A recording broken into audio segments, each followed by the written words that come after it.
تو جو گناہ صغیرہ ہیں وہ ہماری عبادتوں سے بغیر توبہ کے بھی معاف ہو جاتے ہیں، لیکن جو گناہ کبیرہ ہیں وہ بغیر توبہ کے معاف نہیں ہوتے، ہمیں توبہ کرنی پڑتی ہے، ٹھیک ہے؟ تو بڑے بڑے گناہوں میں سے کچھ بڑے گناہ اس حدیث میں بھی ذکر کیے گئے کہ اللہ تعالیٰ کے ساتھ کسی کو شریک ٹھہرانا۔ آپ نے دیکھا ہوگا کہ آج کل لوگ قبروں پہ جاتے ہیں، آپ نے دیکھا ہوگا کہ لوگ کہ صاحب رشتے میں بندش لگ گئی، کوئی کہتا ہے کہ صاحب میرے اوپر جادو کرا دیا، کوئی کہتا ہے کہ صاحب میرے کاروبار میں کسی نے بندش لگا دی، کوئی کہتا ہے کہ صاحب وہ میرا اپنے مائک آف کیوں نہیں کرتی ہیں آپ لوگ؟ اتنی زیادہ دقت ہو جاتی ہے، اب مجھے مائک آف یہاں سے کرنا پڑیں گے، ایک ایک چیز بار بار بولنی پڑتی ہے۔ تو کوئی کہتا ہے کہ ہماری صاحب کسی نے کوک باندھ دی تو اولاد نہیں ہوگی۔ تو آپ اپنا یقین یہ بنا لو کہ جو کام اللہ کرنے والا ہے وہ دنیا کا کوئی آدمی نہیں کر سکتا، یعنی جو چیزیں اللہ تعالیٰ نے اپنے اختیار میں رکھی ہیں۔ ایک حدیث اللہ کے نبی صلی اللہ علیہ وسلم نے اپنے چچا سے بیان فرمائی۔ ایک مرتبہ حضور سواری پر سوار تھے تو آپ علیہ الصلوۃ والسلام نے ارشاد فرمایا کہ دیکھو، دنیا کی ساری طاقتیں مل کر اگر ہمیں کوئی نقصان پہنچانا چاہیں تو وہ ہمیں نقصان نہیں پہنچا سکتی، اور دنیا کی ساری طاقتیں ہمیں اگر فائدہ پہنچانا چاہیں تو دنیا کی ساری طاقتیں مل کر ہمیں فائدہ نہیں پہنچا سکتی۔ ہاں، اللہ جتنا چاہے گا اتنا فائدہ پہنچے گا، اللہ جتنا چاہے گا اتنا نقصان پہنچے گا۔ تو اپنی تھنکنگ ہمیں یہ بنانا چاہیے۔ آج کل لوگوں کی تھنکنگ یہ بنی ہوئی ہے کہ اگر مان لیجئے 4 5 سال 2 سال اولاد نہیں ہوئی تو پاگل ہو جاتے ہیں بالکل، اور صاحب وہ اولاد نہیں ہوئی تو اب کیا کریں؟ تو کوئی بتائے گا کہ وہاں مزار پہ چلے جاؤ، کوئی بتائے گا وہ مولانا صاحب ہے وہاں چلے جاؤ، کوئی بتائے گا وہ تعویذ والے ہیں ان سے جا کے تعویذ لے لو۔ یہ لوگوں کا عقیدہ بن جاتا ہے، اور دقت آج سب سے بڑی آج کل یہ ہے کہ صحیح بات لوگوں کو سمجھ میں نہیں آتی ہے جلدی سے۔ یعنی اگر آپ کسی کو ایجوکیشن دینا چاہو، نالج دینا چاہو، صحیح راستہ بتاؤ تو وہ نہیں سمجھے گا۔ اب میرے پاس اتنے کالز آتے ہیں، ویسے تو میں نمبر ریسیو ہی نہیں کرتا ہوں، ایک نمبر میرا پرسنل بالکل بند ہو گیا ہے۔ اب یہ بھی نمبر جو میرے پاس ہے پرسنل، پتہ نہیں کس نے کہاں شیئر کر دیا ہے، آئے دن 8 10 کال آتے ہی رہتے ہیں۔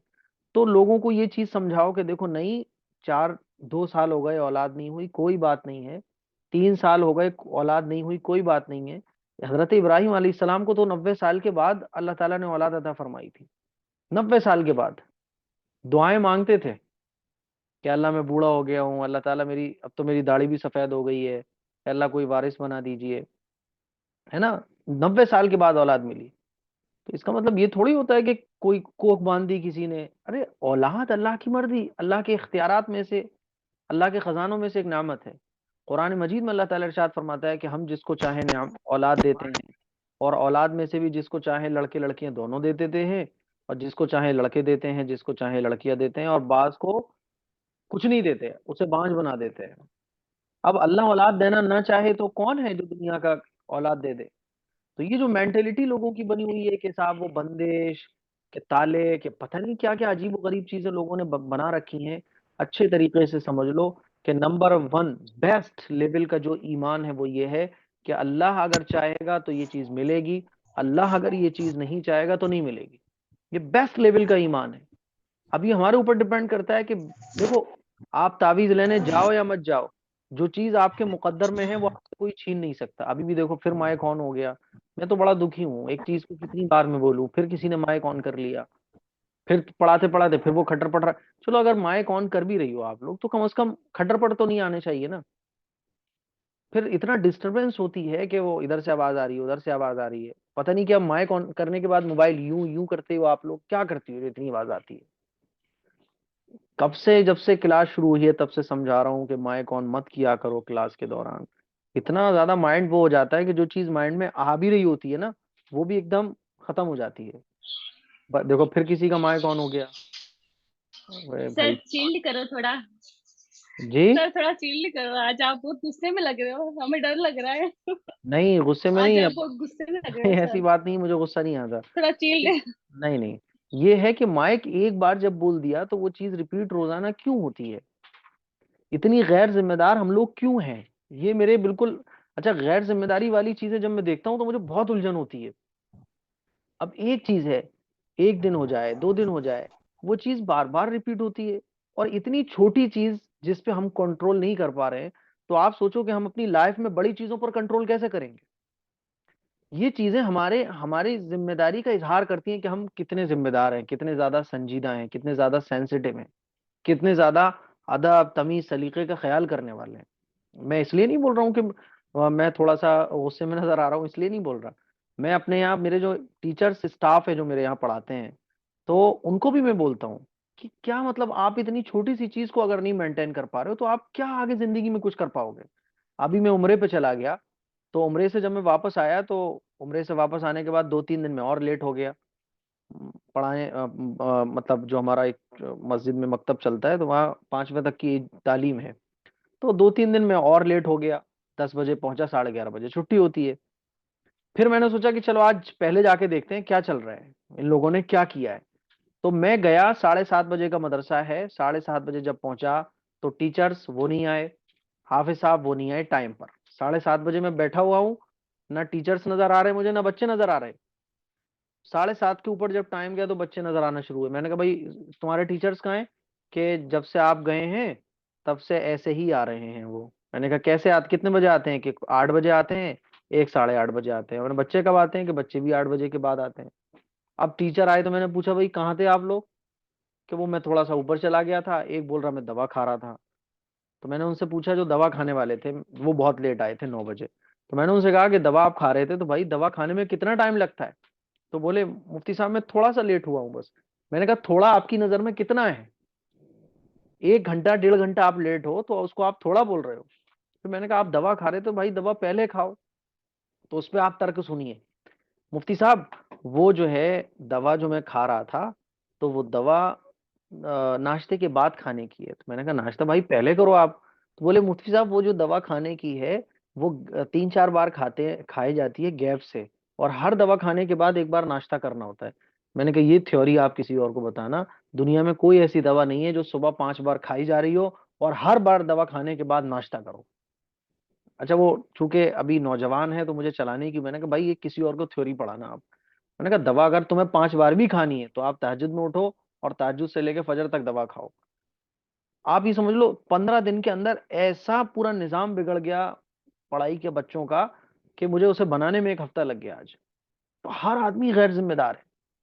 ذمہ داری اٹھانا کوئی چاہ ہی نہیں رہا ہے، محنت کرنا کوئی نہیں چاہ رہا ہے. سمجھ رہی ہیں؟ لوگوں کو آج مجھے دیکھ کے لگتا ہے بڑے بڑے جو علماء اکرام اور بھی دیگر علماء اکرام ہیں اور بھی بہت سارے لوگ ہیں، تو مفتی صاحب بڑے مزے کی مار رہے ہیں ماشاء اللہ. اور مفتی صاحب تو سعودی میں جا کے بڑی سیر سب تفریح کر رہے تھے، سب مزے مزے سے لذیذ کھانے کھا رہے ہیں، بہترین 1 کروڑ کی گاڑی میں گھوم رہے ہیں. یہ لوگوں کو لگتا ہے، ان کو لگ رہا ہے ٹھیک لگ رہا ہے، ایسا ہی ہو رہا ہے. ہم ہاں یہ مزے تو بھی صحیح بات ہے. ہم مزے بھی کر رہے ہیں 1 کروڑ کی گاڑی میں بھی. لیکن آپ اس کے پیچھے لوگ کیا ہے کہ وہ یہ سمجھتے ہیں کہ یہ ساری چیزیں بالکل ٹھنڈے شربت کی طرح مجھے مل گئی. ایسا نہیں ہے، اس کے پیچھے بڑی محنت ہوتی ہے. وہاں جانے کے بعد بھی مزے لیے ٹھیک ہے، لیکن ان مزوں کے ساتھ ساتھ کتنی ہم نے تکلیفیں برداشت کی وہ نظر نہیں آتی. تو آدمی ایک اچھی پوزیشن بھی آج کل کے ٹائم میں چاہ رہا ہے کہ اللہ تعالیٰ کی طرف سے انعامات کی بارش بھی ہو، لیکن وہ ذمہ داری اپنی اٹھانا بھی نہیں چاہ رہے. اسی لیے میں آپ لوگوں سے کہتا ہوں کہ آپ ابھی سے ان چیزوں کو، چھوٹی چھوٹی چیزیں آپ کو بہت قابل بناتی ہیں. اور ان چھوٹی چھوٹی چیزوں کو اگر آپ نظر انداز کرو گی نا تو یہ آپ کے وقار کو، آپ کی قابلیت کو، آپ کے سلیقے کو، اور جو عزتیں آپ کو اللہ تعالیٰ کی طرف سے ملنے والی ہوتی ہیں اس میں یہ بہت کمی پیدا کر دیتی ہیں. اسی لیے چھوٹی چھوٹی چیزیں آپ کو سیکھنی چاہیے اور ان کی فکر بھی کرنا چاہیے. تو غصے کی کوئی بات نہیں ہے، اللہ کا شکر ہے غصہ نہیں آتا ہے. آپ لوگوں کو یہ لگے مفتی صاحب غصہ ہو رہے ہیں، ہاں ان چھوٹی چھوٹی چیزوں پر بھی اگر مجھے غصہ نہ آئے تو پھر میرا ٹیچر ہونا ہی بیکار ہے آپ کے لیے. سمجھ رہی ہو؟ جس ٹیچر کو چھوٹی چھوٹی چیزیں، باریک باریک چیزیں، اس پر مطلب یہ چیزیں ٹیچرز کو اگر دیکھ نہیں رہی ہیں تو میں سمجھتا ہوں وہ ٹیچر ہی بننے کے لائق نہیں ہے. کیونکہ ٹیچر کا مقصد ہوتا ہے اسٹوڈنٹس کو گائیڈ کرنا، صحیح باتیں جن سے ان کی زندگی بہترین بن سکتی ہو ان چیزوں کی طرف رہنمائی کرنا. اور ٹیچر اگر ان چیزوں کی طرف رہنمائی کر ہی نہیں رہا ہے تو پھر کیا فائدہ؟ بات سمجھ آ رہی ہے؟ چلیے خیر. تو کر دو 4. تو کبیرہ گناہ اللہ تعالیٰ کے ساتھ کسی کو شریک ٹھہرانا، وہ کوپن لگا لینا ضرور. خیر، اللہ تعالیٰ کے ساتھ کسی کو شریک ٹھہرانا اور والدین کی نافرمانی کرنا اور بے گناہ کو قتل کرنا اور جھوٹی گواہی دینا، صحیح ہے. اور میرے سے ڈرنے کی آپ کو کوئی ضرورت نہیں ہے، مجھے بالکل بھی غصہ نہیں آتا. بلکہ یقین مانے غصے کو میں پینے کی بڑی اچھی طریقے سے صلاحیت رکھتا ہوں، اور اللہ سے دعا کے بعد اپنے اوپر کنٹرول کرنے کے بعد میں نے اپنے اوپر اتنا کنٹرول حاصل کر لیا ہے کہ اس وقت اگر میرے سامنے کوئی بہت کمینہ قسم کا بھی آدمی آ جائے تو میں اس کو اچھے سے ڈیل کر لوں گا، وہ میرے بارے میں کچھ بھی بولے۔ اور میں، آپ یقین ماننا کہ روزانہ اتنی ساری باتیں میں سنتا ہوں، نیگیٹو بھی پازیٹو بھی، کبھی بھی رتی برابر بھی میرے اوپر فرق نہیں پڑتا، اور کوئی بھر بھر کے میری تعریفیں کر دے اس سے بھی میرے اوپر رتی برابر بھی فرق نہیں پڑتا۔ یہ چیز آپ کو میں اس لیے بتا رہا ہوں کیونکہ اگر آپ شادی شدہ ہو تب بھی ان چیزوں کی آپ کو ضرورت پڑے گی، اور اگر آپ شادی شدہ نہیں ہو تو شادی کے بعد بھی آپ کو ان چیزوں کی ضرورت پڑے گی۔ ہوتا کیا ہے کہ آج ہماری جو بچیاں ہیں، آج ہماری جو بہنیں ہیں، وہ ان چیزوں کو سیکھی ہوئی نہیں ہوتی، بس انہوں نے ایک زندگی گزاری ہوتی ہے ناز و نخرے کے ساتھ، ہے نا، ناز و نخرے کے ساتھ زندگی گزاری، محبت کے ساتھ، ماں باپ سے لڑکپن کے ساتھ زندگی گزاری۔ شادی کے بعد کیا ہوتا ہے کہ اب چار چیزیں طبیعت کے خلاف سننے کو ملتی ہیں، دیکھنے کو ملتی ہیں، تو کیا ہوتا ہے کہ ہم پاگل ہو جاتے ہیں کہ یہ ایسا کیوں ہو رہا ہے سسرال میں، یہ ہسبینڈ کی طرف سے ایسا کیوں ہو رہا ہے، کیونکہ وہ چیزیں ہم نے 20-25 سال کے ہم ہو گئے، کبھی ہم نے دیکھی نہیں، کبھی سنی نہیں، اچانک سے طبیعت کے خلاف بہت ساری چیزیں ہونے لگی، نئے نئے لوگوں کے ساتھ ہمارا واسطہ پڑا، ان کو جب ہم ہینڈل نہیں کر پاتے تو ہمارا جو شادی شدہ زندگی کا ایک نظام ہوتا ہے وہ پورا درہم برہم ہو جاتا ہے، شادی شدہ زندگی ہماری ایک جہنم بن جاتی ہے۔ کیوں؟ برداشت کرنے کا مادہ نہیں، چیزوں کو کیسے ہینڈل کیا جائے وہ ہمارے اندر سلیقہ نہیں ہوتا، پھر کیا ہوتا ہے کہ سارا شادی شدہ کا نظام، ابھی کل ہی میں آپ لوگوں کی کلاس لینے کے بعد ٹیپ چیک کر رہا تھا تو ایک خاتون کا میسج آیا کہ شادی کو 8 مہینے ہو گئے اور زندگی جہنم بنی ہوئی ہے۔ یہ جہنم کیوں بنی ہوئی ہے؟ کیونکہ ہمیں چیزوں کو مینٹیننس کرنا اور اس کو ہینڈل کرنا نہیں آیا، اسی لیے میں آپ لوگوں کو بتاتا ہوں۔ اور آپ مجھے کبھی بھی اس نظریے سے مت دیکھا کرو کہ میں 29 سال کا ہوں، معذرت کے ساتھ میری منہ سے ایج نکل گئی، یہ مت دیکھا کرو کہ میں 29 سال کا ہوں، میرے اندر آپ یہ سمجھ لو 70 سال کا ایک بوڑھا آدمی ہے، بات سمجھ آ رہی ہے؟ میرے اندر ایک 70 سال کا ایسا تجربے کار بوڑھا آدمی ہے جو شاید آپ کو اپنی زندگی میں ملے گا، لیکن شاید 2023 میں 2022 میں نہ مل پائے، کیونکہ میں نے جن لوگوں، میرے دوست بھی آپ دیکھو گی نا، میرے دوست بھی آپ کو 50 سال کے، پڑھائی کے زمانے میں میرا کوئی دوست نہیں تھا، میرے اساتذہ میرے دوست تھے، تو میرے اندر ایک 70 سال کا تجربے کار بوڑھا آدمی ہے جو آپ کو ایک دم ینگ شکل میں آپ کو نظر آ رہا ہے، ٹھیک ہے؟ تو خیر، اس لیے میں یہ چیزیں آپ لوگوں کو سمجھاتا ہوں، میری ان چیزوں کو آپ سمجھ جاؤ گی تو انشاءاللہ آگے دعائیں دو گی، ہے نا؟ چلیے، حدیث نمبر 32، حدیث نمبر 32 ہے، من نفس عن مؤمن قربة من قرب الدنیا نفس اللہ عنہ قربة من قرب یوم القیامہ، ومن یسر علی معسر یسر اللہ علیہ فی الدنیا والآخرہ، ومن ستر مسلما سترہ اللہ فی الدنیا والآخرہ، واللہ فی عون العبد ما کان العبد فی عون اخیہ۔ یہ حدیث آپ لوگوں کو بڑے غور سے سمجھنا چاہیے۔ آج انشاءاللہ ہم پوری 40 حدیثیں کمپلیٹ کر لیں گے۔ اس حدیث کا ترجمہ ہے کہ جو شخص کسی مسلمان کو دنیاوی مصیبت میں چھڑائے، اللہ تعالیٰ اس کو قیامت کی مصیبتوں سے چھڑا دے گا، اور جو شخص کسی مفلس غریب پر آسانی کا معاملہ کرے تو اللہ تعالیٰ اس پر دنیا اور آخرت میں آسانی کرے گا، اور جو شخص کسی مسلمان کی پردہ پوشی کرے گا اللہ تعالیٰ اس کی پردہ پوشی کرے گا، اور جب تک بندہ اپنے مسلمان بھائی کی مدد میں لگا رہتا ہے اللہ تعالیٰ اس کی مدد میں لگا رہتا ہے۔ اب دیکھو اس حدیث کو آپ ایک ایک جو لائن ہے اس کے حساب سے سمجھو۔ ہم جب کسی کی ہیلپ کرتے ہیں تو ہمارے ہیلپ کرنے کا نظریہ دو طرح کا ہوتا ہے۔ ایک تو نظریہ ہمارا یہ ہوتا ہے کہ یہ ہمارا رشتہ دار ہے اس لیے ہم اس کی مدد کر رہے ہیں، ایک نظریہ ہمارا مدد کرنے کا یہ ہوتا ہے کہ یہ سامنے والا جو بندہ ہے جس کی ہم ہیلپ کر رہے ہیں یہ پیسے میں، پاور میں اور اونچی شخصیت ہے نا، یہ ایک پاورفل آدمی ہے اس لیے ہم اس کی مدد کرتے ہیں، مدد کا مطلب اس کے ساتھ اچھے سے پیش آتے ہیں، اس کی ہیلپ کرتے ہیں۔ تو یہ دو طرح کے نظریے ہیں۔ مدد اگر آپ کسی کی کر رہی ہو تو آپ کا نظریہ یہ ہونا چاہیے کہ اللہ کی رضا۔ اچھا، اللہ کی رضا اگر آپ کا نظریہ ہوگا مدد کرتے وقت، کسی کی ہیلپ کرتے وقت، کسی کو قرضہ دیتے وقت یا کسی کا قرضہ معاف کرتے وقت، تو پھر اس کا رزلٹ کیا ملے گا وہ اس حدیث میں بیان کیا گیا ہے۔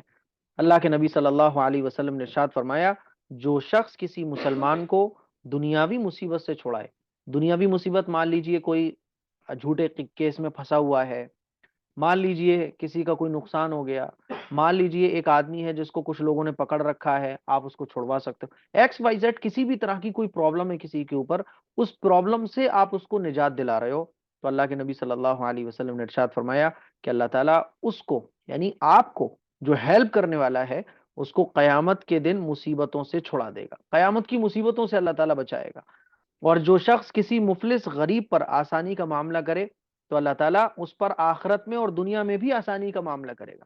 مان لیجئے کوئی غریب آدمی تھا، اس نے آپ سے پیسے ادھار لیے، اور ماشاءاللہ آپ ایک دم پیسے والے آدمی ہو، مالدار ہو، تو اس نے پھر آگے کہا کہ بھائی میں قرضہ نہیں دے پا رہا ہوں، کیا کروں؟ تو آپ نے کہا چلو کوئی بات نہیں، تم جب حساب بنے دے دینا، اور آپ کی نیت یہ ہے کہ میں اس سے لوں گا ہی نہیں اب۔ اس نے نہ کبھی آپ کو دیے، نہ آپ نے اس سے کبھی مانگے، آپ نے اس پر نرمی کا معاملہ کر دیا، تو اللہ کے نبی صلی اللہ علیہ وسلم نے ارشاد فرمایا کہ کسی مفلس غریب پر آسانی کا معاملہ کرے گا تو اللہ تعالیٰ اس پر دنیا اور آخرت میں آسانی کرے گا۔ بات سمجھ آ رہی ہے؟ ایک مرتبہ میں آ رہا تھا تو میرے ایک کلاس میٹ ہیں، بیچارے حالات ان کے خراب ہیں، تو انہوں نے مجھے راستے میں ہی روکا اور کہا مفتی صاحب وہ 1,000 روپے کی بڑی سخت ضرورت ہے، اس وقت آپ کے پاس ہیں؟ میں نے کہا جی۔ میں نے وہ 1,000 روپے جب ان کو دیے تو میں نے نیت یہ کی تھی کہ اگر یہ دے دیں گے تو ٹھیک ہے، ورنہ یہ میری طرف سے صدقہ ہے۔ تو اور وہ 1,000 روپے دیتے وقت میری جو انٹینشن تھی وہ یہ تھی کہ اس حدیث پر عمل، کہ آخرت کی مصیبتیں اور دنیا کی مصیبتوں سے اللہ تعالیٰ بچائے گا، یہ نیت کے ساتھ میں ان کو 1,000 روپے دیے تھے۔ تو آپ کوئی بھی عمل کر رہے ہو، یہ سمجھ لو آپ صبح سے شام تک اور ہم اپنی لائف میں جتنے بھی کام کرتے ہیں، اگر وہ انٹینشن ہماری حدیث کے مطابق ہو جائے، اور ہماری انٹینشن حدیث کے مطابق تب ہوگی جب حدیثیں ہمیں پتہ ہوں گی۔ بھئی ہمیں حدیث پتہ ہی نہ ہو تو انٹینشن ہم کیا خاک بنائیں گے اپنی؟ وہ چیز تو ہمیں پتہ ہی نہیں ہے۔ اسی لیے علم کا ہونا بڑا ضروری ہے، کیونکہ علم اگر آپ کو ہوگا تو آپ زندگی میں کبھی نہ کبھی عمل کر لو گی، اور اگر علم ہی نہیں ہوگا تو آپ کیا عمل کرو گی؟ مان لیجیے آپ کو دہلی جانا ہو، دہلی جانے کا راستہ آپ کو پتا ہو تو کبھی نہ کبھی آپ دہلی چلی جاؤ گی، لیکن دہلی جانے کا راستہ ہی پتا نہ ہو تو آپ جا ہی نہیں پاؤ گی، جانا چاہو گی تب بھی نہیں جا پاؤ گی، کیونکہ آپ کو علم نہیں ہے، پھر آپ کو پہلے علم حاصل کرنا پڑے گا۔ اسی طرح سے علم جو ہے وہ سیکھنا بڑی فضیلت کی چیز اس لیے ہے کیونکہ جب آدمی کو علم ہوتا ہے تو پھر وہ عمل جب چاہے کر سکتا ہے۔ مثال کے طور پہ دیکھو، موت زندگی کا پتہ نہیں ہے، مان لیجیے خدا نہ خواستہ بھی کوئی آدمی بیمار ہو جائے اور ایسی بیماری مبتلا ہو گیا کہ اب زندگی کا کوئی بھروسہ نہیں ہے، تو اب وہ سوچ رہا ہے کہ میں نماز پڑھ لوں، اب وہ سوچ رہا ہے کہ میں دین پر عمل کر لوں، لیکن اس نے نماز سیکھی نہ دین کچھ سیکھا، تو اب عمل کہاں سے کرے گا وہ؟ جب تک سیکھے گا جب تک اللہ کو پیارا ہو جائے گا۔ تو علم دین سیکھنے کا بہت بڑا فائدہ یہ ہے کہ آدمی کبھی نہ کبھی اس پر عمل کر لیتا ہے۔ آگے اللہ کے نبی صلی اللہ علیہ وسلم نے ارشاد فرمایا کہ کسی مسلمان جو شخص کسی مسلمان کی پردہ پوشی کرے گا تو اللہ تعالیٰ اس کی پردہ پوشی کرے گا۔ آپ کو پتہ ہے کہ آپ کی فرینڈ کے اندر کوئی عیب ہے، اس کے اندر یہ کمی تھی، یہ پہلے بڑی گنہگار تھی، اس نے پہلے بڑے گناہ کیے ہیں، تو اب مان لیجیے آپ اس کے عیبوں پر پردہ ڈال دیتی ہو، یا کسی سے کوئی غلطی ہو گئی تو آپ اس کی غلطیوں پر پردہ ڈال دیتی ہو اور اس نیت کے ساتھ ڈالتی ہو کہ اس کی عزت بنی رہے، تو اللہ تعالیٰ آخرت میں آپ کے عیبوں پر پردہ ڈال دے گا، ٹھیک ہے؟ اور جب تک بندہ اپنے مسلمان بھائی کی مدد میں لگا رہتا ہے تو اللہ تعالیٰ اس کی مدد میں لگا رہتا ہے۔ اللہ کی مدد حاصل کرنے کا یہ فارمولا ہے کہ ہم اگر یہ چاہتے ہیں کہ اللہ کی مدد ہمارے ساتھ ہو تو ہم دوسروں کی مدد کرنا سیکھیں، اور دوسروں کی مدد کا مطلب یہ نہیں ہے کہ صرف پیسے سے مدد ہوتی ہے، بلکہ دوسروں کی مدد کرنے کا مطلب یہ ہے کہ دوسرے کو، سامنے والے کو جس طرح سے بھی راحت اور آرام مل سکتا ہو اس کو راحت اور آرام آپ دو۔ بات سمجھ آ رہی ہے؟ کتنا راحت اور آرام؟ کہ اپنے منہ کا لقمہ سامنے والے کے منہ میں چلا جائے، میں پیاسی رہ لوں سامنے والے کو پانی مل جائے، میں بھوکی رہ لوں سامنے والے کو کھانا مل جائے۔ یہ نیت جب آپ کی ہوگی تو اللہ تعالیٰ آپ کو اتنا دے گا، اتنا دے گا، اتنا دے گا کہ آپ کے پاس دوسرے لوگوں سے کہیں زیادہ ہوگا۔ ایک مرتبہ ایک ہماری کزن ہے، تو انہوں نے پوچھا کہ مفتی صاحب یہ اتنا سارا جو پیسہ اور اتنے سارے مزے یہ ملنے کا کیا راستہ ہے؟ مطلب آپ جو اتنا سارا، لوگ سمجھتے ہیں بھئی اب مفتی صاحب پتہ نہیں کروڑ پتی ہیں یا ارب پتی ہیں، ایسا نہیں ہے، ہم بھی ایک نارمل جیسے آپ لوگ کھاتے پیتے اتنا ہی ہمارے پاس، ایسا نہیں ہے اناپ شناپ دنیا بھر کے جیسے لوگ سمجھتے ہیں، ایسا نہیں ہے۔ تو اس کا فارمولا کیا ہے؟ امیر ہونے کا فارمولا کیا ہے؟ میں نے کہا خرچ کرنا، خرچ کرنا۔ تو بولی یہ کیا بات رہی؟ میں نے کہا یہی بات ہے، جو ہے وہ اللہ کی رضا کے لیے خرچ کرو۔ جتنا خرچ کرو گے اللہ کی رضا کے لیے، اللہ کا وعدہ ہے کہ 10 تو پکا ملے گا. من جاء بالحسنۃ فلہ عشر امثالها، کہ جو ایک نیکی کرے گا اس پہ 10 گنا اللہ اجر دیتا ہے. تو جتنا خرچ کرو وہ 10 تو پکا ہے. ایک خرچ کرو گے 10 ملے گا. تو میں نے کہا ہم تو یہی کرتے ہیں، جتنا ہوتا ہے خرچ ہے. ابھی بھی ہماری کنڈیشن یہ ہے کہ آدمی اگر ہم سے یہ بول دے بھائی 2-3 لاکھ روپے ہے آپ کے پاس، نہیں ہے ہمارے پاس کچھ بھی، جو آیا خرچ ہے. مسجد، مدرسے، اسکول، کالج، اتنے سارے پروجیکٹس پہ کام چل رہا ہے کہ کچھ ہے ہی نہیں جیب کے اندر. کیا ہے؟ سب خرچ اللہ کی رضا کے لیے. لیکن نیت اس میں کیا ہونا چاہیے آپ کی؟ اللہ کو راضی کرنا. تو بہت کچھ ملے گا. سنیچر کو مہمان آ رہے ہیں تو اس کے لیے بھی ہم نے دل کھول کے خرچ کرنے کا پورا رکھ دیا ہے کہ اتنے روپے ہمیں خرچ کرنا ہے. سنڈے میں پروفیسر صاحب آئے تھے، ڈاکٹر عبد الواحد صاحب، تو ہم نے صاحب یہ لے وہ لے اور دنیا بھر کے خرچے ان کے ساتھ کیے. کیوں؟ کیونکہ یہی تو اللہ کے ساتھ ہمارا سودا ہے. ہمارا جو بزنس چل رہا ہے نا وہ اللہ کے ساتھ چل رہا ہے. تو اللہ کی مدد آپ کے ساتھ کب آئے گی؟ جب آپ دوسرے کی مدد کرو گے. اور میں نے آپ کو بتایا کہ مدد کرنے سے مراد یہ نہیں ہے کہ اس کو پیسے دے کے مدد کر دی، بلکہ کس طرح سے سامنے والے کو راحت اور آرام مل سکتا ہے. آپ کے سامنے اگر آپ کی والدہ کام کر رہی ہیں یا آپ کی ساس کام کر رہی ہیں، ساس اور والدہ سے ہٹ کر اگر عمر میں بھی آپ سے بڑا کوئی کام کر رہا ہے اور آپ بیٹھے ہوئے چیئر پہ، آپ کی آنکھوں کے سامنے آپ کا بڑا عمر میں کوئی کام کر رہا ہے، تو آپ کا دل مچل جانا چاہیے کہ میرا بڑا میری آنکھوں کے سامنے کام کیوں کر رہا ہے. نہیں، یہ بڑے کا ادب یہ ہے کہ ہم خود کام کریں اور بڑے کو بٹھا لیں. اور اس حدیث کے مطابق سامنے والے کی مدد کرنا. مان لیجیے کوئی آدمی ہے بیچارہ رکشے والا ہے، وہ رکشہ اپنا اوپر نہیں چڑھا پا رہا ہے، یا مان لیجیے کسی کی گاڑی پنکچر ہو گئی، یا مان لیجیے کسی کے گھر میں پانی ٹپکنے لگا چھت سے، تو اس کی ہیلپ کرنا، اس کی مدد کرنا. یہ ساری کی ساری چیزیں کرنے سے کیا ہوتا ہے کہ اللہ تعالیٰ کی مدد ہمارے ساتھ ہو جاتی ہے. بات سمجھ آ رہی ہے؟ حدیث نمبر 33، کلو بدعت ضلالہ، ہر ایک بدعت گمراہی ہے. ہر ایک بدعت گمراہی ہے. بدعت کس کو کہتے ہیں؟ بدعت کہتے ہیں وہ کام جو اسلام سے ہٹا ہوا ہو. وہ کام جو اسلام سے ہٹا ہوا ہو. اور آسان لفظوں میں اس کو ڈیفائن کرتا ہوں کہ رسول اللہ صلی اللہ علیہ وسلم سے اور دین اسلام سے محبت کرنا اس طریقے پر جس طریقے پر رسول اللہ صلی اللہ علیہ وسلم نے بیان فرمائی ہے. اور بدعت کہتے ہیں کہ دین اسلام کو فالو کرنا اور حضور سے محبت کرنا اپنے نفس کی خواہش کے مطابق. اس کا میں ایک مثال ایگزامپل بھی دیتا ہوں آپ کو کہ دیکھو آج کل کے ٹائم میں مزار پہ جب آپ جاؤ گی تو مزار پہ نماز کے ٹائم پہ سب بے نمازی موجود ہوں گے، نماز ایک بھی نہیں پڑھے گا. مزاروں پر آپ کو بھر بھر کے بھیڑ نظر آئے گی، مسجدیں آپ کو خالی نظر آئیں گی. اور مزار والوں سے پوچھو کہ بھئی یہ ساری چیزیں کیوں ہو رہی ہیں، آپ کیوں جمع ہو، تو وہ کہے گا یار رسول سے محبت ہے، بھائی اسلام کو ماننے والے ہیں ہم، یہ اسلامی پہ تو عمل کر رہے ہیں ہم. اب وہ جو اسلام کو فالو کر رہا ہے، جو رسول اللہ صلی اللہ علیہ وسلم سے محبت کر رہا ہے، کس کے مطابق؟ اپنی خواہش کے اکارڈنگ. ورنہ اگر وہ اللہ اور اللہ کے رسول سے محبت کرنا چاہے حضور کی خواہش کے مطابق، تو اللہ کے نبی صلی اللہ علیہ وسلم نے ارشاد فرمایا کہ مسجدیں اللہ کو بہت پسند ہیں. مسجدوں میں رہنے والے، مسجدوں میں عبادت کرنے والے اللہ کو بہت پسند ہیں. اللہ کو وہ بندہ بہت پسند ہے جس کی ایک نماز کے بعد دوسری نماز کے لیے مسجد میں دل اٹکا رہے. تو بدعت اور سنت میں فرق سمجھ آ گیا کہ بدعت وہ کام جو اسلام سے ہٹا ہوا ہو، یا پھر دوسرے لفظوں میں آپ یہ کہہ سکتی ہو بدعت کہتے ہیں اسلام کو فالو کرنا اور حضور سے محبت کرنا اپنے نفس کی خواہش کے مطابق. بات سمجھ آ رہی ہے؟ اور سنت کہتے ہیں اللہ کے نبی صلی اللہ علیہ وسلم کے طریقے کو فالو کرنا. تو آج کل جو ہو رہا ہے، اب دیکھو آپ 12 ربیع الاول جب آتا ہے تو جلوس نکالا جاتا ہے، سڑکیں جام ہو جاتی ہیں، اتنے اتنے اتنے ہارڈ ساؤنڈ کے ساتھ نعتیں بج رہی ہوتی ہیں، ہے نا، چوری کی بجلی کے ساتھ ساری لائٹنگ سسٹم چل رہا ہوتا ہے. تو یہ سارے کے سارے کام کیا ہیں؟ شریعت کے خلاف ہیں. اللہ کے نبی صلی اللہ علیہ وسلم نے تو منع فرمایا کہ آپ اس طرح سے نماز بھی مت پڑھو کہ آنے جانے والوں کو دقت ہو جائے. تو لیکن لوگوں سے پوچھو تو وہ کیا کہیں گے؟ ارے صاحب حضور کی محبت میں ہم یہ کام کر رہے ہیں. لیکن اگر دیکھا جائے اکارڈنگ ٹو اسلام، ہے نا، شریعت کی روشنی میں، تو یہ کام شریعت کے خلاف ہے. تو یہ بدعت ہر اس کام کو کہیں گے جو حضور کے زمانے میں ہو سکتا تھا لیکن پھر بھی حضور نے نہیں کیا.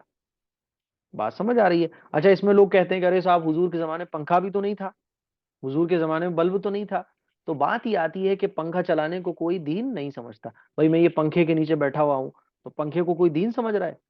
کوئی کہتا ہے حضور کے زمانے میں موبائل بھی تو نہیں تھا، تو موبائل کو کیا میں دین سمجھ رہا ہوں؟ بدعت کہتے ہی اس کو ہے کہ کوئی بھی ایسا کام جو قرآن و حدیث سے ثابت نہ ہو اس کو دین سمجھ کر کیا جائے. جو کام دین سمجھ کے نہیں کیے جائیں تو پھر وہ کیا، وہ تو ایک دنیاوی کام ہے. تو اسی لیے اس بات کو اچھے طریقے سے آپ لوگ سمجھیں. حدیث نمبر 34، ابغض الرجال عند اللہ الد الخصم. ابغض الرجال عند اللہ الد الخصم. اس حدیث کا ترجمہ یہ ہے کہ اللہ کے نزدیک سب سے زیادہ مبغوض جھگڑالو آدمی ہے. اللہ کے نزدیک سب سے زیادہ مبغوض جھگڑالو آدمی ہے. ٹھیک ہے، اس کا مطلب کیا ہے کہ اللہ کے نزدیک سب سے زیادہ برا جو آدمی ہے وہ ہے جو ہر ایک سے جھگڑتا رہتا ہے. جھگڑتا ہی رہتا ہے، اس کی عادت ہی جھگڑنے کی ہے. کچھ لوگوں کی عادت ہوتی ہے نا، وہ جھگڑتے ہیں، بس ان کو جھگڑنے سے مطلب ہے. تو جھگڑنے کی عادت یہ ایک ایسی بری عادت ہے کہ جو اللہ کے نزدیک بڑی مبغوض ہے، یعنی اللہ ایسے آدمی کو پسند نہیں کرتا. تو جھگڑے کی عادت نہیں ہونا چاہیے. اگر جھگڑا ہو بھی رہا ہو تو جھگڑے کو ختم کرنے کی کوشش کرو. ٹھیک ہے، اللہ کے نزدیک سب سے زیادہ مبغوض جھگڑالو آدمی ہے. 35، الطہور شطر الایمان. پاک رہنا آدھا ایمان ہے. پاک رہنا کیا ہے؟ آدھا ایمان ہے. ایک ہوتا ہے پاک رہنا اور ایک ہوتا ہے صاف رہنا. آلریڈی میں آپ لوگوں کو یہ ساری چیزیں بتا چکا ہوں کہ ڈفرنس کیا ہے پاکی میں اور صفائی میں. تو پاک رہنا یہ آدھا ایمان ہے. اچھا ایک بات اور ہے، میں سیٹرڈے میں انشاءاللہ، چلا یہ بات بعد میں بتاؤں گا، ابھی تو یہ سن لو آپ. 36 حدیث نمبر 36، احب البلاد الی اللہ مساجدها. اللہ کے نزدیک سب سے زیادہ محبوب جگہ کون سی ہے؟ مسجدیں. اور مسجدیں ہی آپ کو خالی نظر آئیں گی. مزارات، درگاہ، تعویذ گنڈے والے لوگوں کی دکانیں، ہے نا، یہ سب آپ کو فل نظر آئیں گی. جمعرات میں آپ چلی جاؤ، قبرستان میں چلی جاؤ، تو وہاں بڑے بڑے داڑھی ٹوپی والے بیٹھے ہوں گے. دل چاہتا ہے کہ کاش میں کوئی ہوتا افسر ان سب کو نالائقوں کو جیل میں ڈال دیتا. ایسا امت کا بیڑا غرق ان لوگوں نے کیا ہوا ہے. سب کے ایمانوں کو خراب کر دیا ان لوگوں نے، نالائقوں نے. ایک کنٹرول والا تھا ہمارے یہاں فیروز آباد میں، وہ لے کے بیٹھا ہوا ہے تعویذ گنڈے. تو سب ایسے ہی معاملہ چل رہا ہے. اور سب سے زیادہ عورتوں کی عقلیں خراب ہوتی ہیں. ناراض مت ہوئیے گا آپ لوگ. عورتوں کے مائنڈ کو پکڑنا بڑا آسان ہے آدمی کے لیے. تو وہ کیا کرتا ہے، وہ عورتوں کو سب سے زیادہ گمراہ کرتا ہے. اسی لیے عورتوں کو، اچھا عورتیں چونکہ کیا ہوتی ہیں کمزور، اللہ تعالیٰ نے ان کو کمزور دل کا بنایا ہے. کمزور دل کا مطلب یہ کہ وہ جلدی سے ایک دم بھاوک ہو جاتی ہیں، بہت جذباتی ہو جاتی ہیں. ان کو سولوشن ایک دم فوراً چاہیے ہوتا ہے. جیسے ہی وہ سنتی ہیں کہ فلاں صاحب بیٹھے ہوئے ہیں، وہ فوراً کام بن جائے گا، بچوں کے رشتے ہو جائیں گے، بھاگتی ہی وہاں پہنچ جاتی ہیں. پھر جو وہ کہتا ہے وہ کرتی ہیں. تو اللہ کے نزدیک سب سے زیادہ محبوب جگہ کون سی ہے؟ مسجد ہے. مسجد کا مطلب کیا ہے؟ مسجد میں کیا ہوتا ہے؟ نماز پڑھی جاتی ہے، قرآن پڑھا جاتا ہے. تو یہ ساری چیزیں جو مسجد میں ہوتی ہیں وہ اللہ کے نزدیک پسندیدہ ہے. حدیث نمبر 37، لا تتخذوا القبور مساجدا. قبروں کو سجدہ گاہ نہ بناؤ. آپ دیکھو قبروں پہ سجدہ کرنے والے کتنے زیادہ ہیں. مزار پہ آپ چلی جاؤ، کیسے قبروں کے آگے سجدہ لوگ کر رہے ہوتے ہیں. حالانکہ اللہ کے نبی صلی اللہ علیہ وسلم نے بالکل کلیئر ارشاد فرما دیا کہ قبروں کو سجدہ گاہ نہ بناؤ، یعنی قبروں کو سجدہ نہ کرو. حدیث نمبر 38، لَتُسَوُّنَّ صُفُوفَكُمْ أَوْ لَيُخَالِفَنَّ اللَّهُ بَيْنَ وُجُوهِكُمْ. کہ نماز میں اپنی صفوں کو سیدھا رکھو، ورنہ اللہ تعالیٰ تمہارے قلوب میں اختلاف ڈال دے گا. جب نماز پڑھیں، جب آپ مسجد حرام، مسجد نبوی عمرہ اور حج کرنے کے لیے جاؤ گے، اللہ تعالیٰ آپ سب لوگوں کو حج اور عمرہ کرنے کے لیے راستے آپ کے آسان کر دے. تو آپ وہاں دیکھو گی عورتیں بھی نمازیں صف بنا کے پڑھ رہی ہوں گی، مرد حضرات بھی پڑھ رہے ہوں گے. عورتوں کی صف الگ ہوگی، مردوں کی الگ ہوگی. تو وہاں صفوں کو برابر رکھنا. یہ نہیں ہونا چاہیے کوئی آگے کوئی پیچھے، کوئی یوں کوئی ایسے نہیں، بلکہ ایک لائن میں ہونا چاہیے، ہے نا. تو لائن سب کی سیم ہونا چاہیے. تو اللہ کے نبی صلی اللہ علیہ وسلم نے ارشاد فرمایا، نماز میں اپنی صفوں کو سیدھا کرو، ورنہ اللہ تعالیٰ تمہارے دلوں میں اختلاف ڈال دے گا. حدیث نمبر 39، من صلی علیہ واحدۃ صلی اللہ علیہ عشرا. اس حدیث کا ترجمہ ہے، جو مجھ پر ایک مرتبہ درود بھیجتا ہے اللہ تعالیٰ اس پر 10 مرتبہ رحمت نازل کرتا ہے. جو مجھ پر ایک مرتبہ درود بھیجتا ہے اللہ تعالیٰ اس پر 10 مرتبہ رحمت بھیجتا ہے. درود شریف پڑھنے کے بہت سارے فائدے ہیں. اگر ہم یہ چاہتے ہیں کہ اللہ کی رحمت ہمیں مل جائے تو ہمیں درود شریف پڑھنے کی عادت بنانا چاہیے. ایک خاتون کا کال آیا تو بولی یہ پریشانی. میں نے کہا درود شریف پڑھو. بولے درود شریف تم آلریڈی پڑھتے ہیں. تو میں نے کہا اور پڑھو. بولے مفتی صاحب کچھ یونک بتائیے. میں نے کہا بہن میری یہی یونک ہے, آپ کیوں نہیں بات سمجھ رہی ہو؟ لیکن وہی ہے نا کہ کچھ بھی نیا ملتا ہے تو ہم خوش ہو جاتے ہیں. نئے کے چکر میں مت پڑو. جو چیزیں رسول اللہ صلی اللہ علیہ وسلم کی بیان کی ہوئی ہیں اس کو آنکھ بند کر کے پابندی کے ساتھ مضبوطی کے ساتھ فالو کرنا شروع کر دو. تو جو مجھ پر ایک مرتبہ درود بھیجتا ہے اللہ تعالیٰ اس پر 10 رحمت نازل فرماتا ہے. نمبر 40 نمبر 40 انما الاعمال بالخواتیم, سب اعمال کا دار و مدار خاتمے پر ہے. یعنی آپ کی جو مرنے کے ٹائم آپ کس کیفیت میں تھے, تمام اعمال کو دار و مدار کس پر ہے؟ خاتمے پر ہے. یعنی آپ جب اس دنیا سے گئے تو ایمان کی حالت میں گئے, تب تو سارے اعمال آپ کے ویلڈ ہیں, ایکسپٹیڈ ہیں. اور اگر آپ اس دنیا سے رخصت ہوئے کفر کی حالت میں تو آپ کا کوئی بھی عمل ویلڈ نہیں ہے, ایکسپٹیڈ نہیں ہے, ان ایکسپٹیڈ ہے وہ. تو اللہ کے نبی صلی اللہ علیہ وسلم نے ارشاد فرمایا کہ تمام اعمال کا اعتبار خاتمے پر ہے. کلاس جب ڈسکنیکٹ ہو جائے گی تو میں آپ کو دوبارہ لنک بھیجوں گا. اس حدیث کا مطلب یہ ہے کہ آدمی بہت گنہگار ہو, غیر مسلم ہے وہ, لیکن مرنے سے پہلے اگر اس نے کلمہ پڑھ لیا, 1 منٹ پہلے بھی مرنے سے پہلے کلمہ پڑھ لیا, تو پھر وہ ایمان والا کہلائے گا اور جنت میں داخل ہوگا. تو لاسٹ میں آپ کیا تھے اس کا اعتبار ہے. مرنے سے پہلے آپ جب مر کے اس دنیا سے گئے تو آپ کیا تھے؟ مسلم تھے, غیر مسلم تھے, ایمان والے تھے, غیر ایمان والے تھے, ڈیپینڈ اس پر ہے. ٹھیک ہے, تو تمام اعمال کا جو اعتبار ہے وہ خاتمے پر ہے. میں دوبارہ آپ لوگوں کو کلاس کا لنک شیئر کر رہا ہوں.